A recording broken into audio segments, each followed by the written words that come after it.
আমি এই পর্যায়ে আমাদের অসহায় নারী পুরুষ ও শিশু কল্যাণ ফাউন্ডেশনের কেন্দ্রীয় কমিটির সম্মানিত উপদেষ্টা, বিশিষ্ট সাংবাদিক ও কলামিস্ট, মানবতার ফেরিওয়ালা, আমাদের সকলের প্রাণপ্রিয় অভিভাবক, যিনি সবসময় আমাদেরকে বিভিন্নভাবে উৎসাহ দিয়ে যাচ্ছেন এবং আমাদের এই সংগঠনের সকল কার্যক্রমে যিনি সর্বাধিকভাবে তদারকি করে আমাদেরকে কিভাবে এই সংগঠন এগিয়ে যাবে সেভাবে আমাদেরকে দিক নির্দেশনা দিয়ে যাচ্ছেন, বিশিষ্ট সাংবাদিক জনাব এমরানুল ইসলাম মুকুল।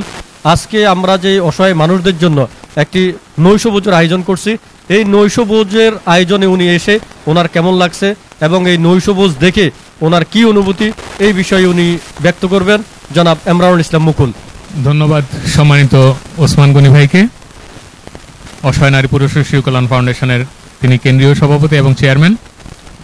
এবং আমি আজকে বিশেষ কৃতজ্ঞতা প্রকাশ করছি আমাদের এই সংগঠনের চেহারার আমূল পরিবর্তন আনার জন্য যিনি ভূমিকা রাখছেন, যিনি আমাদের প্রধান পৃষ্ঠপোষক হিসেবে যুক্ত হওয়ার পর থেকে আমরা আমাদের সংগঠনের সকল অনুষ্ঠানে প্রাণ ফিরে পেয়েছি, সেই মহান ব্যক্তিত্ব, বিশিষ্ট শিক্ষানুরাগী, দানবীর, সমাজসেবক জনাব আলহাজ আবুল বশর আবু ভাইকে।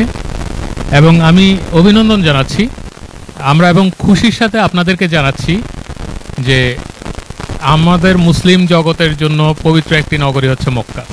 আর সারা বাংলাদেশে অসহায় নারী পুরুষ ও শিশু কল্যাণ ফাউন্ডেশনের শাখা বিস্তারের পর এবার আমরা এই সংগঠনকে আন্তর্জাতিক পর্যায়ে নিয়ে যেতে পেরেছি।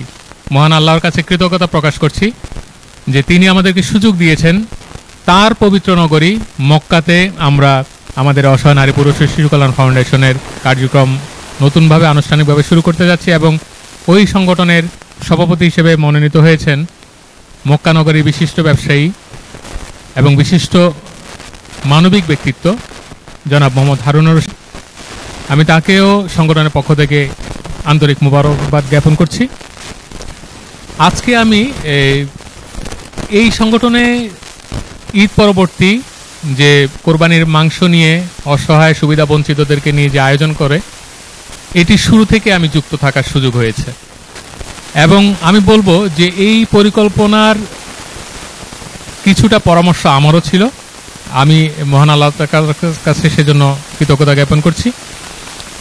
এবং আমি দেখেছি যে সাধারণ মানুষ যখন সম্মানিত হয়, যখন সম্মান পায়, তখন তার মনস্তাত্ত্বিক জগতে একটা বিশাল পরিবর্তন ঘটে।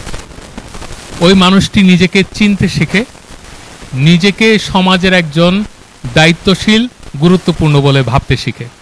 আমরা সেই ধারণাটি দেওয়ার চেষ্টা করছি এবং তাদেরকে মেহমানের মতো আমরা এবং আমাদের সমাজের বিশিষ্টজন যারা উপস্থিত হন তাদেরকে সহ একই খাবার, একই ধরনের আয়োজন আমরা উপহার দিই এবং আমরাই তাদেরকে আপ্যায়ন করে খাওয়ানোর চেষ্টা করি। সকলে ভালো থাকুন, সুস্থ থাকুন, অসহায় মানুষের পাশে থাকুন। ধন্যবাদ। অসহায় নারী পুরুষ ও শিশু কল্যাণ ফাউন্ডেশন সমাজ ও দেশের কল্যাণে নিয়োজিত সংগঠন।